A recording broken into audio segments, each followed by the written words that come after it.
qui ont maintes fois intervenu pour sauver des animaux, pour sauver. Et puis, chapeau pour les associations aussi qui montent sur les sommets pour donner des graines pour les oiseaux. C'est vraiment fabuleux. Oui. Et c'est une tradition qui est pérennisée par ces associations. En été, c'est de l'eau qu'on offre, et en hiver, c'est un petit peu de graines pour les oiseaux et surtout les animaux des alentours. Et puis le soir, il faut quand même lire des contes populaires, et voilà. C'est ça. Oui, toute la journée, mais j'irai le soir. Non, le soir. Pour dire Machahou, il faut dire le soir, tu ne peux pas le dire maintenant, on ne peut pas le raconter. On ne peut pas raconter, c'est intime de lèse-majesté de dire un conte le matin. Le matin, d'accord. Etc. Bon, pour les enfants aussi en après-midi, c'est faisable aussi. L'après-midi peut-être. Pour la sieste. Voilà. Mais généralement maintenant, c'est un cérémonial que ma fille vient, quand elle vient, elle me dit Machahou, c'est-à-dire c'est le moment cérémonial. Très bien. Pour raconter, elle sera nourrie. Donc, pour raconter le grain magique. Et le grain magique, en fait, c'est l'idée originale du portable, hein, parce que c'est un grain magique. Et parce que la maman qui a donné donc le grain à son fils pour qu'il puisse la contacter à travers ce grain, et le grain qui rappelle, quand le grain passe et que la maman elle est à 1000 km et elle l'entend, ça veut dire qu'on avait l'idée du portable bien avant du portable. L'intelligence.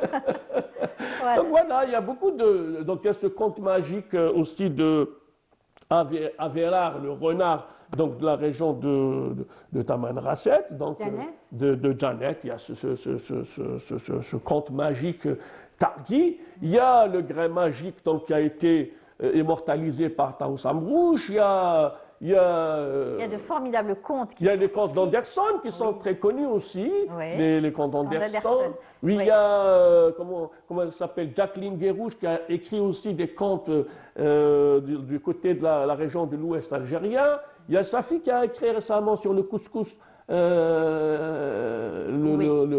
Donc il y a eu l'idée la dernière fois de le mortaliser. Rappelle-toi, Yazid, aussi l'association du thé vert, qui était donc de Tamanrasset, qui avait écrit un très beau livre sur les contes de Tamanrasset. Moi, je trouve qu'ils sont fabuleux. L'association du thé vert, d'ailleurs, on les a oubliés. Ils venaient une fois par an, je pense. Oui, c'était pour faire la promotion de la prévention contre le sida, déjà, ils venaient pour ça. Et puis, ils ont beaucoup travaillé dans le domaine du conte populaire et du patrimoine immatériel. Alors, Fela nous dit le couscous du bonheur. Le couscous du bonheur. Non, un couscous de rêve, non?